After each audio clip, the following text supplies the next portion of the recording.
At 17, Olubukola, fondly called Buki, had already developed a passion for entrepreneurship. She started small, selling homemade snacks to her classmates in secondary school. I always knew I wanted to create something of my own, even back then. Her entrepreneurial spirit grew stronger, and she began to dream of owning her own business. After completing secondary school, Buki enrolled in a vocational training program to learn more about business management and marketing. I started saving money from my part-time job to invest in my future venture. At 20, Buki finally opened her own provision stall in Agege Market, in the suburbs of Lagos. She named it Buki's Essentials and worked tirelessly to build a loyal customer base. I wanted to create a place where people could find everything they needed, Buki explains. From food items to household essentials, I made sure my stall was always well stocked. Buki's dedication paid off as her stall became a go-to spot for many in the community.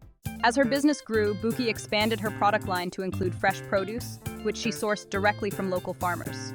We also started offering customized gift baskets for special occasions. They quickly became a hit among our customers. Now, at 23, Buki's stall is a go-to destination in Agege Market. Her entrepreneurial skills, determination, and commitment to excellence have made her a successful young businesswoman. Moreover, Buki struggled with people who weren't as business savvy as her. Some customers would try to haggle prices unreasonably, while others would ask for unnecessary favors. She had to develop a thick skin to deal with these situations. The rising cost of input stock also became a significant challenge. Inflation was skyrocketing, and Buki found herself paying more and more for the same goods.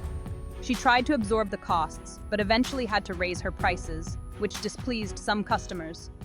One day, a market agent, Mr. Johnson, approached Buki's stall with a stern expression. "Buki, I'm afraid I have some bad news. Your rent is going up by 75%. What? That's ridiculous, Buki exclaimed. I still have 2 years left from a 3-year fixed-term contract. You can't just increase my rent like that. I'm afraid the market authorities have decided to review all rents, and yours is one of them, Mr. Johnson replied, shrugging his shoulders. You have to pay the new rate or risk losing your stall. But that's not fair, Buki protested. I've been a good tenant, always paying on time. And what about my contract? Contracts can be renegotiated, my dear, Mr. Johnson said, his tone unyielding. You have 2 weeks to comply. Buki was devastated. She knew she couldn't afford the rent increase, but she also couldn't afford to lose her stall. She felt like her hard work and success were being punished. What about the other traders? She asked, desperate for a glimmer of hope. Everyone's rent is going up, Mr. Johnson replied. You're not alone, Buki. But Buki knew that wasn't true. Some traders were exempt from the rent increase, and she suspected foul play. She vowed to fight the decision, but for now, she felt like her business was under threat. Buki arrives home at the end of a stressful day, trudging through the front door, exhausted from a long day of haggling with Mr. Johnson and worrying about her rent increase. She was looking forward to a warm meal and some rest. As she entered the house, she was greeted with somber faces. Hey dear, how was your day? Her mother asked, trying to hide the concern in her voice. It was tough, but I'll manage, Buki replied, sensing something was off. Her father cleared his throat. Buki, we need to talk, please. Sit down, love. We've been thinking, your mother and I, with the cost of living in Lagos getting higher and higher, and our low pensions, we can't afford to stay here anymore. We've decided to move to the village. It'll be cheaper for us, and we can live a simpler life. Buki's heart sank. What? No, you can't. I need you here. What about my business? Who will help me? Her mother tried to reassure her. We want to be here for you and be a help for you, but we can't keep up with the expenses. We'll be happier in the village, and you can visit us anytime. Just then, Buki's phone buzzed. She had an email from her bank. She hesitated, feeling a sense of trepidation. As she opened the email, her heart raced. The subject line read, Overdraft Facility Withdrawal. Her eyes scanned the message and her breath caught. Your overdraft facility has been withdrawn due to increased risk. Please settle your outstanding balance within the next 7 working days. Buki felt like she'd been punched in the stomach. This was a triple blow. First, the rent increase, then her parents proposing to leave, and now her bank withdrawing her overdraft. She was on her own, with no financial safety net to fall back on. The weight of her responsibilities crushed her, and she wondered how she would keep her business afloat. Despite the challenges she faced, Buki determined to wind down, take a refreshing shower, eat dinner, and go to bed and get a good night's rest. The next morning, Buki reviews the message from the bank on her laptop. Her fingers hovered over her computer as she reread the email. Her mind was racing with anxiety and frustration. It had been a restless night, and the message from her bank, alerting her to her overdraft withdrawal, had left her feeling utterly stranded. Her once reliable safety net was gone, and now her business, the tiny sanctuary she had carved out in the bustling market square, was at risk too. First the rent hike, now the overdraft, and just yesterday, her parents announcing their proposed departure from Lagos. Imagining their farewell instilled deep pain and anxiety in her mind. Their voices expressing the worry and resignation as they explained they were moving back to their village, unable to afford the rising cost of living in the city. Buki was really beginning to feel on her own now, and the weight of that reality was suffocating. With a knot in her stomach, Buki picked up her phone, determined to handle the rent increase directly. She dialed the number for the market administration office, her heart racing with each ring.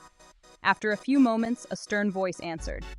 "Market administration, Mr. Johnson speaking." "Hello, Mr. Johnson, this is Buki. You came to my stall yesterday, informed me about a 75% rent increase, and I have 2 contracts that explicitly protect me from any rise in rent for the first 3 years. I'd like to discuss this, as it seems the decision goes against those terms." Mr. Johnson's voice took on a patronizing tone. "Buki, that's the market rate now, and everyone is subject to it. If you can't afford it, there's nothing more to say." Buki tried to keep her voice steady. "But I have 2 irrevocable contracts. They state my rent cannot be raised." "It doesn't matter what you think your contract says, Buki," he said dismissively. "It's not up for negotiation." Frustrated, Buki ended the call, but she was far from done. She dialed the number for the Market Association office next, hoping someone there could help. The association secretary answered, sounding impatient. "Market Association, this is Ms. Alabi." "Hello, Ms. Alabi. This is Buki from stall A7356. I need to speak to someone about the recent rent hike. I have 2 contracts that guarantee my rent should remain the same." Ms. Alabi sighed audibly. "Listen, Buki, if you have a problem, I suggest you take it up with the market administration. There's nothing the association can do." "But the association should be protecting stall owners, shouldn't it? Isn't that part of your role?" The secretary's voice turned icy. "As I said, there's nothing we can do. Everyone has to pay." Buki clenched her jaw as she hung up, feeling helpless. Still unwilling to give up, she tried one last number, the welfare officer, Mr. Ogun. "Mr. Ogun, this is Buki from the market. Stall A7356, she began, her voice hopeful. "I'm calling to request assistance with a rent dispute.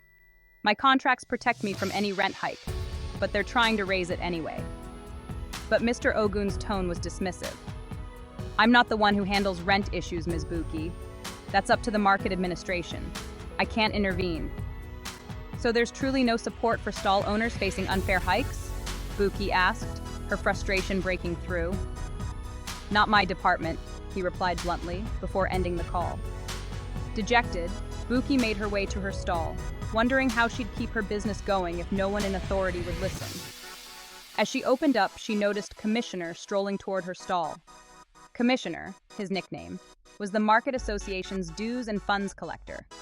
His reputation for bending rules for his own gain was well known. "Good morning, Buki," he greeted her with a slow smile that didn't reach his eyes. "I hear you've been having some trouble with your rent." "Yes, word travels fast around here," she replied cautiously. "But no one at the Market Association office or the Market Administration office is willing to help." "Well," he leaned in, voice low, "sometimes people just need a little extra incentive to lend a helping hand." He gave her a knowing look. "I could help you sort this out, Buki. Make sure that rent problem goes away." Buki swallowed, sensing something sinister in his tone. "What do you mean?" Commissioner's smile widened, and he spoke with a dark undertone. "If you were to show me a little gratitude, spend some time with me, if you know what I mean, maybe I'd put in a word for you, just between us." Her stomach churned at his implication. She held herself firm, managing to keep her voice steady. "No, thank you. I'll handle it on my own." Commissioner's smile turned into a sneer. Suit yourself, but don't come crying to me when they kick you out of here. Without another word, Buki turned away, determined not to let his leering stare break her resolve. She would fight this injustice on her own terms, no matter the obstacles. With a heavy heart and her mind barely on her work, Buki decided to reach out to the Youth Entrepreneurship Council, hoping they could help her make sense of the mess with her stall. As she dialed, she realized her hands were trembling. When the phone picked up, a familiar voice answered. Youth Entrepreneurship Council, this is Tola speaking. Tola, it's me, Buki. I don't know if you remember, we were at school together. Buki, Tola exclaimed, immediately recognizing her voice. Of course I remember. How are you? I'm managing, Buki replied, her voice wavering slightly. I really need help, Tola. I won that half-price market stall competition last year, and my contract was supposed to protect me from a rent increase for 3 years. But now they're demanding 75% more, out of nowhere. I've tried the market administration, the Traders Association, even the welfare office, and... She paused, swallowing hard. Well, let's just say they haven't exactly been helpful. Tola sighed in sympathy. Oh, Buki, that's terrible. I can't believe they're treating you like this. And you were one of the top competitors last year. This isn't right. Buki exhaled a small sigh of relief, grateful for Tola's understanding. I don't know what to do, Tola. I just feel completely alone.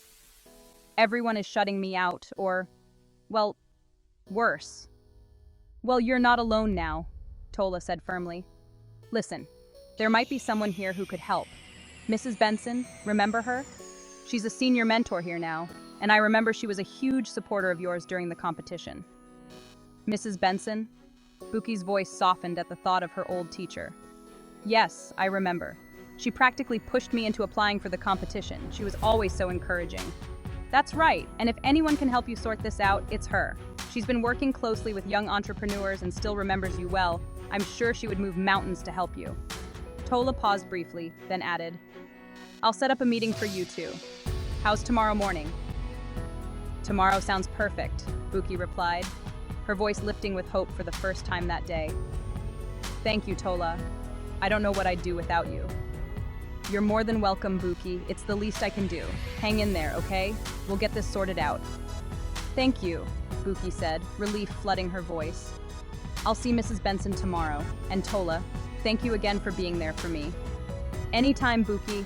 Take care, and just try to get some rest. Help is on the way. As Buki ended the call, the weight on her heart felt a little lighter. Tomorrow she would see Mrs. Benson, her mentor, and perhaps together they could find a way to protect her business and her peace of mind. The morning came gray and damp, but Buki barely noticed the cold as she walked to the Youth Entrepreneurship Council. The familiar steps leading up to Mrs. Benson's office felt like the last refuge she had. Mrs. Benson, her old secondary school teacher, had become not just a mentor, but something of a surrogate mother. It was Mrs. Benson who had encouraged her to enter the Young Entrepreneur competition, helping her win the market stall space and setting her on the path to building her business. But now, with everything threatening to crumble, Buki needed Mrs. Benson's guidance more than ever. Inside, the council building was bustling, but the receptionist, Tola, greeted her with a warm, familiar smile. Good morning, Buki. Mrs. Benson is expecting you. Go on up. Mrs. Benson's office was exactly as Buki remembered, lined with papers, awards, and motivational quotes, all reminders of her dedication to young people. But Mrs. Benson herself looked different. Her expression was softer, more knowing, as if she could see the worry etched on Buki's face even before Buki spoke. Oh, Buki, she said, rising from her chair. I am still feeling sad about your parents' plan to move back to the village.